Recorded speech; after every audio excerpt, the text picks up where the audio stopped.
আপনারই মতো হাজারো মানুষ রোজ কবরে চলে যাচ্ছে। প্রতিনিয়ত ওই মানুষ আল্লাহর ডাকে সাড়া দিয়ে পাড়ি জমাচ্ছে ওই অন্ধকার কবরে। কিন্তু আপনি ব্যস্ত দুনিয়া নিয়ে।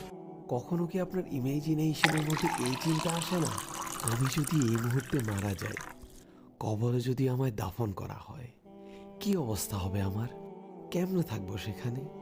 না থাকবে আলো বাতাস, না থাকবে নরম বিছানা, সেই স্যাঁতসেঁতে মাটিতেই শুয়ে থাকতে হবে, যেখানে সাপ বিচ্ছু পোকামাকড়ের রাস্তা। দুনিয়ায় এত সাফল্য, এত এত আয়োজন, কিন্তু কবরে যেতে হবে আপনাকে সম্পূর্ণ একা। সাথে যাবে না কেউই। সে কবরের জগতের জন্য কিছুই তো করা হলো না। দুনিয়া যা কিছুই রেখে যাবেন, সবই আপনার আগামী প্রজন্মরা ভাগ করে নিবে। কিন্তু কবরের সে মর্মান্তিক সিচুয়েশনের সাথে কি তারা হবে? না, কখনো না।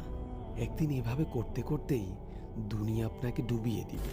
অতঃপর মালাকুল মাউত চলে আসবেন, রুহটা বের করে নিয়ে যাবেন। শত চেষ্টা করলেও সেদিন সে মৃত্যুর মুখ থেকে ফিরে আসা যাবে না। কেমন হবে সে মুহূর্ত? এত মায়া, এত ভালোবাসা, এত সুখ, একদিন সব ছিনিয়ে দিবে এসে মৃত্যু।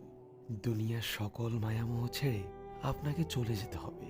আজ মারা যান, কালই আপনাকে সবাই ভুলে যাবে। সবাই একটাই কথা বলবে, লাশটাকে তাড়াতাড়ি দাফন করে আসো। সেদিন আপনাকে সবাই লাশ বলে ডাকবে।